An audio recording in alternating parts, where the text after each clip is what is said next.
Muy buenas, queridos estudiantes de física del Bachillerato Internacional. Hoy avanzamos un poquito más en la serie de vídeos en los que comento el booklet y acabamos ya con, por fin, el tema de ondas, ¿vale? Este vídeo va también encaminado a la gente del high level porque, bueno, como veis, estas ecuaciones a partir de aquí ya son dominio de nivel avanzado. Y el otro día, pues, estuvimos comentando los experimentos de rendija simple, doble rendija y rendija múltiple. Y mi idea hoy es hablar del efecto Doppler, ¿vale? El subtopic 9.5 y la resolución, subtopic 9.4, ¿vale? Entonces, bueno, aquí tenéis las formulitas que os dan en el booklet, ahora las iré comentando una a una. Y, bueno, las demostraciones de estas ecuaciones ya menciono que son bastante complejas, son difíciles, son tediosas y complicadas de entender, así que voy directamente a las conclusiones, ¿vale? Lo dicho, si a alguien le interesa alguna demostración en particular, que me lo digan en los comentarios y grabaré vídeos si hay interés, deduciendo estas fórmulas o por lo menos comentando un poco en más profundidad de dónde vienen, ¿vale? Entonces, bueno, a ver, ¿qué es el efecto Doppler? El efecto Doppler es una cosa que es muy interesante, muy importante, porque hace referencia a que la frecuencia que nosotros percibimos de una onda no tiene por qué ser invariante, es decir, puede cambiar. ¿De qué va a depender esto? Bueno, pues va a depender de que el foco que emite la onda, es decir, la fuente, lo que vamos a llamar fuente, o nosotros, los observadores, que somos quienes percibimos esa onda, nos estemos moviendo uno con relación al otro, ¿vale? Entonces, el efecto Doppler como tal implica que se produce una variación de frecuencia, como os pongo aquí, cuando en una onda el observador y o el foco se mueven uno con relación al otro, ¿vale? Entonces, es muy importante que os quedéis con el siguiente punto clave para no tener que andar tampoco razonando cuándo hay que sumar, cuándo hay que restar, y es muy sencillo. Todo aquello que haga que el foco o el observador se aproximen uno con relación al otro, es decir, lo que haga que estos dos puntos se aproximen entre sí, va a aumentar inherentemente la frecuencia de la onda percibida por el observador. Aquí la frecuencia percibida por el observador le hemos llamado f', ¿vale? Y bueno, f' sería la frecuencia percibida, f es la frecuencia real emitida por el foco y pues evidentemente pueden pasar cuatro cosas, ¿vale? Puede pasar que foco observador se muevan uno hacia el otro o que los dos se muevan, ¿vale? Entonces, bueno, es muy sencillo. Aquí f' es la frecuencia observada, f es la frecuencia del foco, ¿vale? De la fuente, si queréis. V sería la velocidad de propagación de la onda, ¿vale? Si es sonido, pues la velocidad del sonido. Si es la luz, sería la velocidad de la luz, ¿vale? Si fuera la velocidad del sonido, pues ya sabéis, esta V valdría 340 metros por segundo. Si fuera la velocidad de la luz, valdría C, que sería 3 por 10 a la 8, ¿vale? 300.000 kilómetros por segundo, que lo tenéis en el bucle. Entonces, si aquí la U sub 0 sería la velocidad del observador y, importante, si el observador se acerca a la fuente, es decir, se está aproximando a la fuente, en el numerador usamos el signo más. ¿Vale? Y tiene sentido porque para que esta frecuencia f' sea mayor, el observador se tiene que estar acercando hacia el foco. Y hemos dicho que cuando el observador o el foco se acercan entre sí, la frecuencia tiene que ser mayor, ¿vale? Entonces usamos el signo más si el observador se acerca a la fuente, usamos el signo menos si el observador se aleja de la fuente. Y con U sub S pasa lo contrario, ¿vale? U sub S sería la velocidad de la fuente y como está en el denominador, hacemos lo contrario, es decir, irá aquí, utilizaremos el signo positivo cuando la fuente se aleje del observador, ¿vale? Y utilizaremos el signo negativo cuando la fuente se acerca al observador, ¿vale?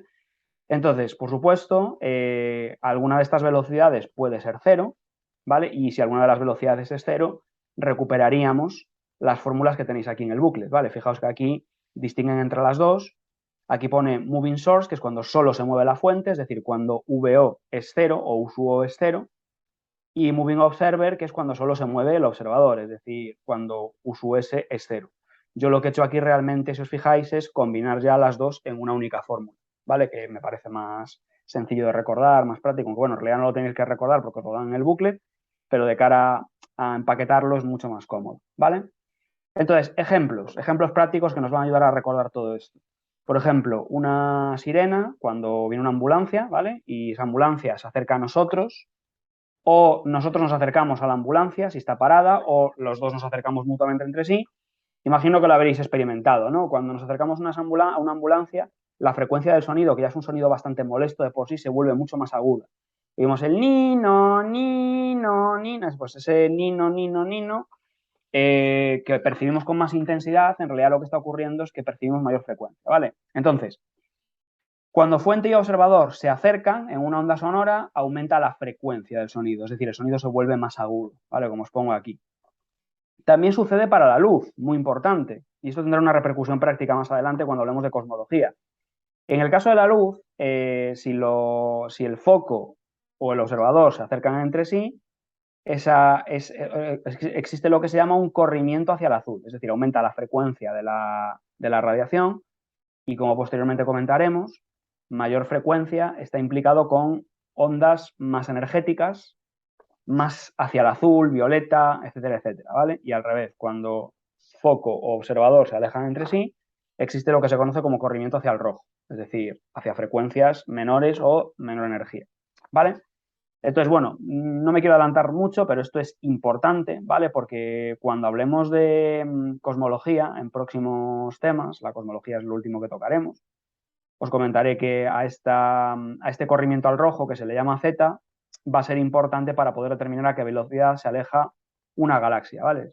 Una de las consecuencias del efecto Doppler fue descubrir, ya lo veremos, la expansión del universo, precisamente. Y conocer a qué velocidad se alejan las galaxias de nosotros viene condicionado por esto, ¿vale? Entonces, bueno, ya lo veremos con más detenimiento, pero cuando la velocidad a la que se aleja, en el caso de las galaxias es un alejamiento, cuando la velocidad a la que se aleja la galaxia es mucho menor que la velocidad de la luz en el vacío, se cumple o se puede simplificar esta ecuación, que es que la variación entre la frecuencia emitida y la observada con relación a la frecuencia emitida, que es igual a la relación entre las variaciones de longitud de onda emitida y observada con relación al original, es igual a la velocidad de la fuente entre la velocidad de la luz, ¿vale? Aquí v, ya os digo, sería la velocidad de la fuente, v es la velocidad de la fuente, que para nosotros va a ser generalmente una galaxia, ¿vale? Una galaxia que se aleja de nosotros, y c sería la velocidad de la luz, como ya sabemos. Y z es un parámetro que se va a llamar corrimiento hacia el rojo. Bueno, corrimiento, perdón, desplazamiento al rojo. No me salía el término, desplazamiento al rojo, que como veis es adimensional. Vale, vamos a ver un ejemplo rápido. Un ejemplo que me hace mucha gracia porque da origen a un chiste de estos friki, ¿no? Que es de física. Hay un chiste que dice que un policía para un conductor y le multa y le dice, un poco el conductor para justificarse dice, no, es que por el efecto Doppler me pareció que el semáforo que estaba en rojo estaba verde en realidad. Y entonces el guardia civil, que sabe de física, le multa por partida doble. ¿Por qué? Bueno, pues porque para que a ti una luz que se emite desde un foco con longitud de onda roja te parezca verde, tienes que ir muy, muy rápido, ¿vale? Y es de lo que trata este problema.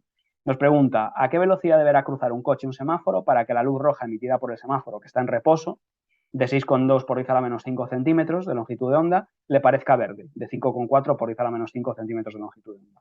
Nota, la velocidad de la luz es 3 por 10 a la 8. Bueno, fijaos que efectivamente la longitud de onda del rojo es mayor que la del verde, lo que va a implicar que la frecuencia del rojo es menor que la frecuencia del verde, ¿vale? Ya cuando hablemos de la ley de Planck hablaré con más detenimiento en esto. Entonces, bueno, lo primero que habría que hacer aquí es calcular las frecuencias, ¿vale? Tanto de la luz roja como de la luz verde. La frecuencia de la luz roja pues será la velocidad de la luz entre la longitud de onda del rojo en metros y la frecuencia en verde pues será la velocidad de la luz entre la longitud de onda del verde en metros, ¿vale? Por eso aquí he puesto por 10 a la menos 7 porque tiene que ir en metros. Entonces, bueno, la velocidad de la luz es 3 por 10 a la 8. Hacemos las dos operaciones y nos queda 4,84 por 10 a la 14 hercios y 5,55 por 10 a la 14 hercios. Fijaos que para el verde, efectivamente, la frecuencia es mayor que para el rojo. Entonces, en este caso estamos en un problema en el que la velocidad del foco, la U de la fuente del foco, es 0 y la velocidad del observador, en este caso, sería positiva, ¿vale? Y esa velocidad del observador es lo que llamamos V.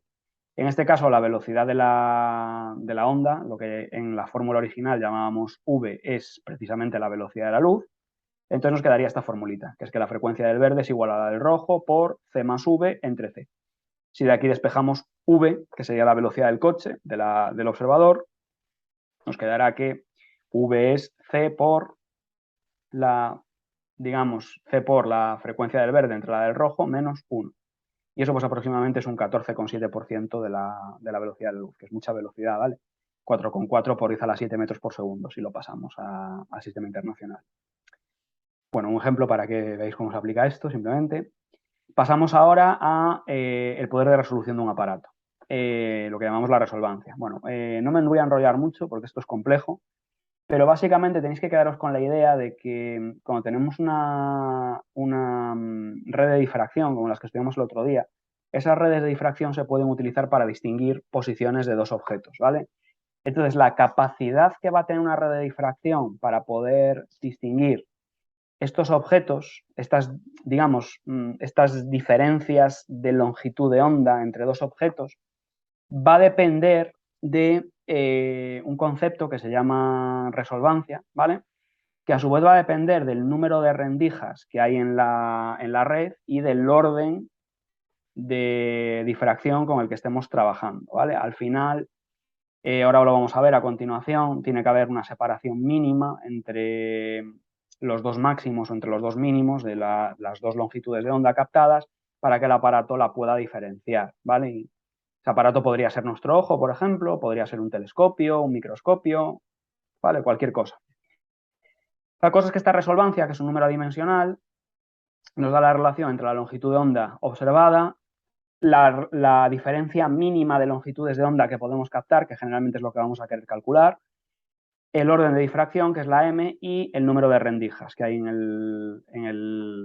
la red, ¿vale? Entonces, bueno, aquí os he puesto un ejemplo para que lo veáis. Una red de difracción posee 600 líneas por milímetro y mide 20 milímetros en total. Si se quiere investigar una radiación de 620 nanómetros de longitud de onda, calcular la resolvancia del aparato y la mínima diferencia de longitudes de onda que puede ser resuelta para un segundo orden. Bueno, pues en este caso aplicamos la formulita. Lo primero que hacemos es calcular cuánto vale n, ¿vale? Para calcular cuánto vale n, pues multiplicamos m por, bueno, aquí lo he directamente calculado r es m, que es 2, ¿vale? Por 600, que es el número de líneas por milímetro, por el número total de milímetros. Fijaos que milímetros no va con milímetro, y esto de aquí, 600 por 20, me daría lo que es la n, ¿no? Entonces llegamos a que la resolvancia del aparato es 24.000. Entonces esta resolvancia se supone que tiene que ser igual a la longitud de onda entre el delta de lambda, que es lo que yo quiero determinar.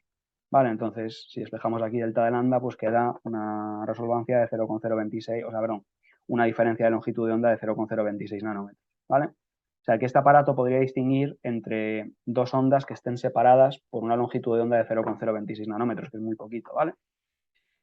¿De qué va a depender que podamos distinguir dos objetos con un aparato? Bueno, pues va a depender de lo que se conoce como criterio de Rayleigh, ¿vale? El criterio de Rayleigh dice que la distancia angular mínima entre dos objetos que podemos diferenciar tiene que ser como máximo la que, digamos, la que hay entre el primer mínimo de la difracción, ¿vale? Del primer mínimo, o sea, digamos, el primer mínimo de la primera radiación, digamos, y ese mínimo tiene que coincidir, si os fijáis, tiene que coincidir con el máximo de la otra radiación, ¿vale? Es decir, la resolución mínima no, sería la resolución máxima en realidad, es decir, nosotros podemos distinguir un objeto que como mínimo, ¿vale? Su distancia sea la distancia entre estos dos picos, que sería pues la distancia, si os fijáis, de forma que una de las radiaciones, su máximo, coincida con el mínimo de la otra y viceversa, ¿vale? Y se demuestra que este criterio, pues, se aproxima por esta ecuación, que es básicamente 1,22 por la longitud de onda de la radiación, partido por la anchura de la rendija que produce la difracción, ¿vale?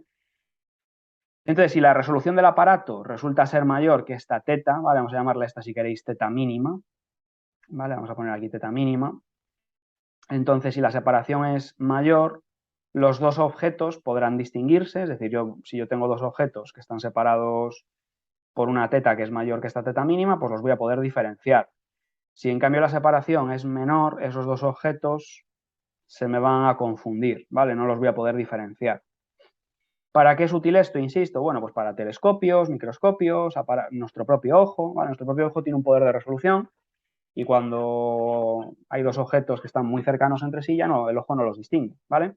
Aquí os he puesto un ejemplo rapidillo, por ejemplo, imaginaos un satélite que está orbitando a 250 kilómetros de la Tierra, a una altura por aquí, 250 kilómetros, respecto a la superficie, y utiliza radiación de longitud de onda de 550 nanómetros y quiere diferenciar objetos que hay sobre la superficie de la Tierra, quiere diferenciar dos objetos. Entonces, nos interesa saber cuál es la resolución en distancia mínima que puede diferenciar este satélite. Bueno, pues calculamos el ángulo con este criterio, ¿vale? Hacemos 1,22 por 550 por 10 a la menos 9 metros entre 2,4, eso resulta dar 2,8 por 10 a la menos 7 radianes, y multiplicamos eso por la distancia, ¿vale? Si multiplicamos eso por la altura, como en una circunferencia, ya sabéis que el arco barrido es igual a...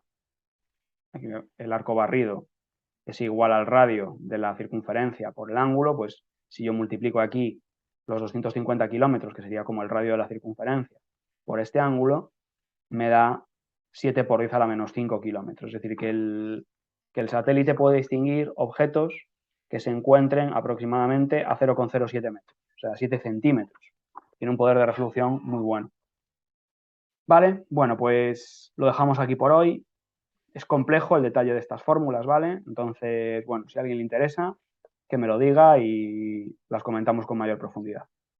Muchas gracias por vuestra atención y un abrazo, chicos.